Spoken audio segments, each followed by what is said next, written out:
GushEtzion is on the map for so many wonderful things, and today we got on the map for the most famous graffiti artists in the world coming here to paint in GushEtzion. Artists from all over the world joined together to show their support of Israel and support of our region. One of the things that Artists for Israel really wants to do is show people that all of Israel is one. A united homeland for the Jewish people, protects the arts. And so we said, we're going to go into Judea and Samaria, we're going to show it to our artists, we're going to let them decide what really happens and what really goes on. And they've fallen in love so far. They've had a great time in all of the communities we've been to. We've been in Hebron. There's a small Jewish population trying their hardest to survive. They live in, somewhat difficult conditions, and we wanted to beautify where they lived and give them a little bit of creation and glory. I saw those pictures. They're beautiful. Thank you. Today you're at the Pinachama. This is our Soldiers' Hospitality Hut. How long are you going to be in Israel for this trip? Overall, it's going to be 15 days. 15 days. And how many murals will you have made at the end of 15 days? I can't even count it. It'll be over 50 at least. Not to mention little smaller places where we just add bits, splashes of color here and there that don't even count as a full-scale mural, but where the artists leave their stamp. And what's really important is that these artists, international artists, usually recognizable and respected in the community, are able to say, I've been here and I support Israel. And here's my name, here's my mark, proving that to the world. That's fantastic. How many artists are you on this trip? We've got 10 artists on the trip from the Dominican Republic, Spain, Puerto Rico, and then throughout America, all the way from the West Coast to the East Coast.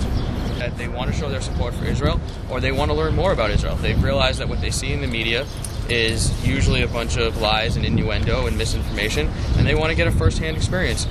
Also, Artists for Israel has done an amazing job at promoting Israel, as letting people know what a beautiful homeland for the arts that Israel is.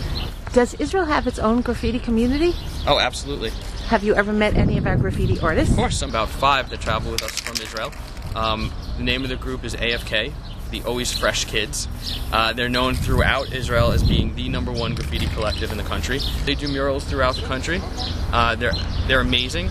They're just now getting internationally respected as well, traveling around the world, showing the Israeli style of graffiti throughout. I know they've been in Brazil, Italy, Germany, and finally representing Israel as a major force, as an up-and-coming force in the graffiti world. The important thing that we do here is say, hey, I am so-and-so, the artist you've heard of, the artist you know, the artist you respect, and I'm putting my stamp and my mark saying that I support Israel.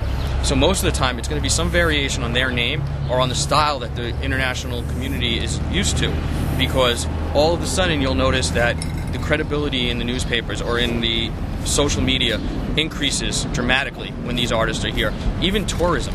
Graffiti tourism is a multi-billion-dollar industry. If I can say there's a piece by Tuise, or there's a piece by Sever of the MSK crew, or any of these other artists that are looked for and checked out around the world, people will travel to come here just to see that piece.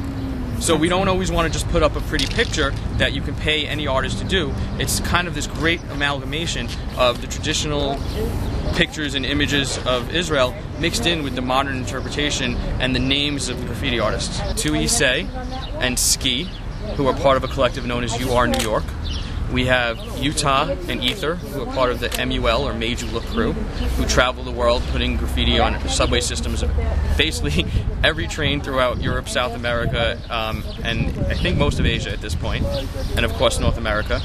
We have Sever and Ewok, both members of the MSK crew, mostly based in LA, but they have membership also internationally, globally, around the world with hundreds of members. Probably the most respected graffiti collective, the most advanced. They also own galleries and magazines and clothing companies. I have from the AFK crew, which is the Israeli-based crew, the Always Fresh Kids, we have Bamer, CeeLo 16, Dace, and Risto has traveled with us, and a few others in and out. Bellin, who is probably the foremost photo-surrealism and photorealistic graffiti artist in the world. His work comes out identical to the picture, even more lifelike sometimes than the actual person. An incredible talent, and he's from Spain. And then from Puerto Rico, we have Vic Ismo, who has won multiple graffiti competitions globally, and his style is a real amalgamation of modern and traditional, even in his own work.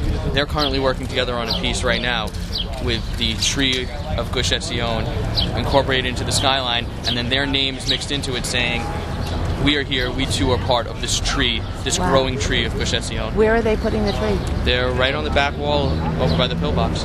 I'm from Puerto Rico, and he's from Spain. Wow, thank you so much for coming to Israel and being with us and helping us. What beautiful pictures.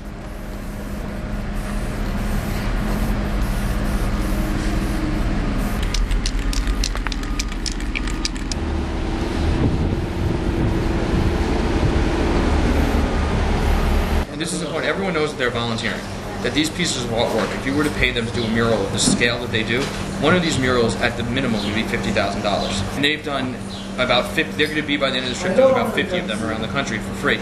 But more importantly is that it's not that they're not getting paid now.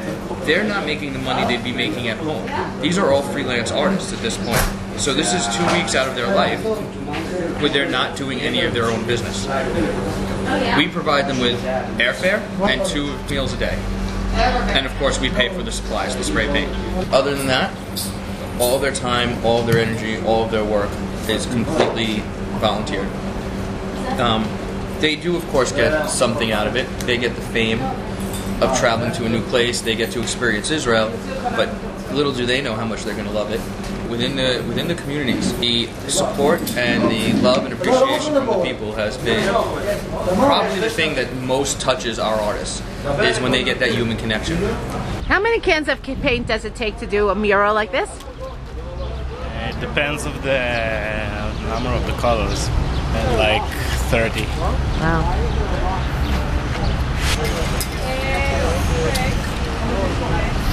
My name is Fernando. Where are you from? New York. New York. Brooklyn, New York. Is this the first time you're in Israel? It's actually my second trip. I was here 8 months ago, and we did something similar, but more in like Sderot and Nove Yaakov. We did a lot of bomb shelters, urban beautification. Kind of, our whole goal, as the artist on the trip is basically to like disguise certain areas and disguise certain things as like a bomb shelter. While you're in there, for whatever reason, for that one moment, you're going to be like, wow, somebody actually took the time and to paint, this thing for us. How many bomb shelters did you paint? I can't even tell you. It was that many, maybe 100. All throughout the area. What were you thinking when you were in Sderot? Were you afraid like any minute there's going to be a missile? Yeah. I mean, you know what? It didn't hit me up until somebody said, hey, you should take off your headphones and not paint because you don't know if something could happen. And up until that point, everything was cool, It's like, hey, I'm just painting here, it's fine. But when that happened, it's like, okay, there's a reality. What are you writing there? We love our troops. Right, because we do. This is the Pina Chama, which is the soldiers' hospitality hut, and this is where they come for tea and smiles and like a real heartfelt thank you. Nice, and I think the feeling here with all the ladies and the men who volunteer is that we just really love our troops, our soldiers. There's not a lot of artists that support Israel without being either inadvertently pro-Israel or very publicly, overtly religious. And this was a way for artists who people wouldn't think even would support Israel to come out and say, I support Israel. I support Israel's right to exist in peace and security. I'm here to help, but doing it with their own style. One of the most rewarding days of our first trip was we had an entire day at a school and we just covered it. The kids helped, they painted, there was music playing, there was cotton candy.